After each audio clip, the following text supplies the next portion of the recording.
Okay, so it is December 2023, so that means I am looking ahead to 2024 to create my budget.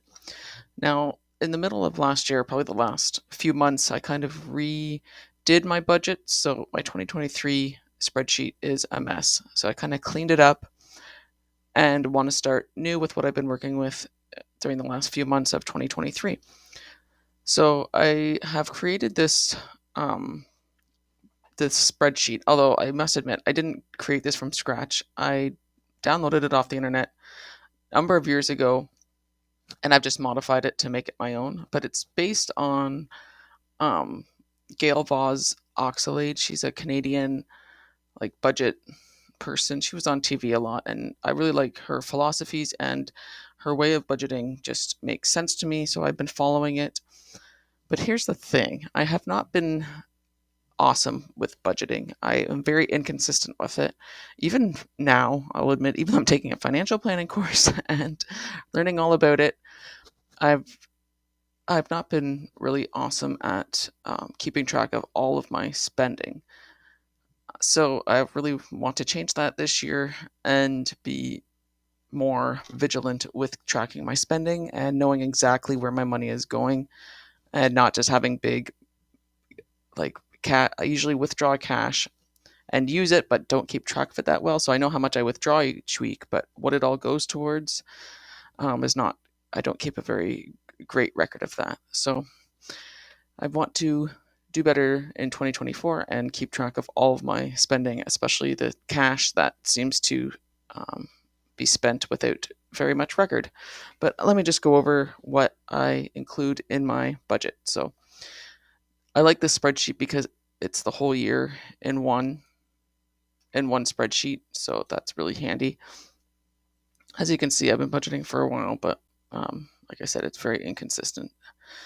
Um, so my income, I do work, but I don't take a paycheck from my job. It's part time. It's my own business, and I use it for. I mostly just pay off, um, pays for my gas and other things related to the business. And I do have a little bit of money in that account, but like I said, I don't take a paycheck.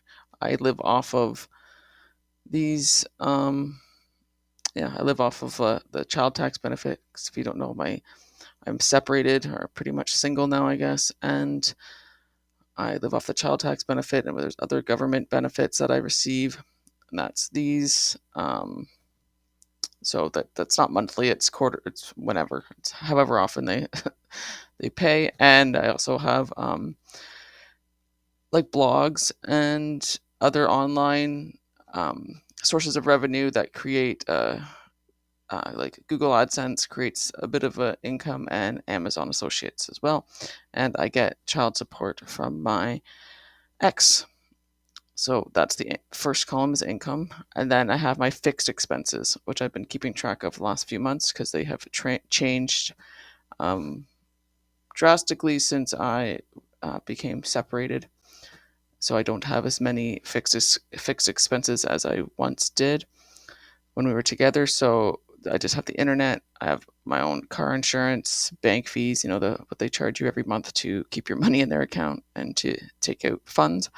I put the Y, our gym membership. We have a family gym membership as a fixed expense because it comes out monthly, on automatically, and I don't ever plan on changing that. And I want to always make sure that I have enough money to cover that because it's important for my family, really, for our health and well-being. And I put therapy as a fixed expense as well because I go monthly to therapy sessions, and I want to make sure that I have enough money for that as well. And right now, my youngest daughter's in gymnastics, and that's a fixed amount that comes out monthly as well. So while they might not technically be fixed expenses, they could be variable. I could cancel them at any time, and they wouldn't exist. But I put them under fixed expenses so that I prioritize them. And plus, they come out monthly, so it's pretty easy to keep track of this way. And the next column I have, and I just kept a space there because I'm still fine tuning this spreadsheet. So my variable expenses, so these vary each month, and I have this column here, also weekly funds. So this is based on the Gail Voss Oxlade method where she has where you take out a specific amount of cash each week to fund all of your variable expenses. So like I was taking out like $260 a week and putting it into different categories. This is a wide variety of categories because this is just what I've been keeping track of the last few months, so it won't always be the same. Like this babysitter course, actually I can get rid of, just delete the row, because that was a one-time thing for my son, and this is my other son. He's quite a large expense. Teenagers are expensive. So this cash column here, I would just put how much money I took out each week, and usually I spent it here, but if I didn't, I kept track of it with my bank account. So like I said, I haven't been great at keeping track of all of my variable expenses. I've been making an effort to do better, but actually this Zumba can be taken out as well, because my daughter is done that. And there's all like Walmart, school is like school lunches, restaurants, which we rarely go out to, but the odd time, excuse me, we do. Recreation, that's additional things, um, other than the Y, like it could be skating or just like a few week course or like little thing. Birthdays, dentist, sometimes I have to pay just a few dollars at the dentist just to cover what insurance does not. So these are my variable expenses that I've kept track of for the last few months. Justin's is a pet store where um, I get my dog food from. So yeah, Dollarama, you know. So what I will plan on doing is taking out weekly cash and then keeping track of how much I spend on here, how much I spend each week, and try to come up with a number so that I take out a certain amount of funds every week and it covers all of the variable expenses that I need it to cover. So then I just keep track of the total expenses and income. I keep track of my cash flow. Income minus expenses goes here. And then I have a category for debt repayment. So that's how much money I'm putting on my credit card. I have 2 credit cards, excuse me, but one of them does not have one of them doesn't carry a balance, but I keep it on here just in case. And one of them does, so I keep track of how much money I'm paying off each month on my credit card. And investments is how much I'm putting towards my Wealthsimple account, which is my TFSA, and how much I'm putting into my savings account that I have at the bank, a high interest savings account. And I do this monthly because I take out money monthly, automatically gets deposited into these 2 accounts. My personal savings rate I calculate on a monthly basis as well, just to make sure it's either staying the same or hopefully going up as my income increases. And I have added this in. This was not on the original spreadsheet. Neither was personal savings rates, but since I've been learning about financial planning and keeping track of my net worth, I have started doing this on a monthly basis. So at the end of January, I will do my net worth, and at the end of February, at the end of each month. So I will just put how much money's in my checking account, how much is my savings account total, what my assets are worth, which I don't really have any, so that's an easy one.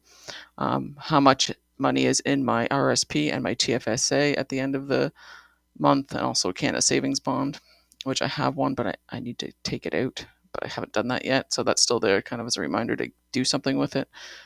When I do take it out, I'm going to put it right into my TFSA. I also have mutual funds that I've had forever, but I don't add any money into it, so they're just sitting there. I also need to get those out of there and put them into either pay off my credit card debt with them, which I probably will put it towards my credit card debt, or put it in my TFSA, because that's my house savings fund and I want to grow that as fast as possible. So these I do monthly. So that will give you my net worth. That's the assets, and then I will do liabilities, like how much I'm paying down on my mortgage or a personal loan, which I currently don't have a mortgage, but I think soon, due to my personal circumstances, will be paying off a line of credit, or at least my half of a line of credit, very soon. So I probably will have um, a value to put in there fairly soon. And my revolving debt, which is credit card debt and a line of credit. Oh, sorry. That's a personal loan for installment debt. It's not an installment debt. It is a revolving debt. So I will have a line of credit here. The difference between installment debt and revolving debt is revolving credit is credit that you have a limit on, but you can pay it off whenever you want, and you can just keep using it, just like a credit card or a line of credit. Where an installment debt is you pay a certain amount each month until the loan is paid off, and you don't keep putting money onto it, right? You just pay it off like a car. But basically, this personal loan would be like a car loan or something like that, which gratefully I don't have. So my revolving debt would be my credit card, how much I owe on it by the end of the month, and my line of credit, how much I owe on at the end of the month, and then I will total it and total my liabilities, and net worth is your assets minus liabilities, and my total will go there. So I am now keeping track of that each month, which I wasn't before I learned about it. So I think this is a very valuable part to add onto your budget if you're trying to track your finances and make sure they are increasing.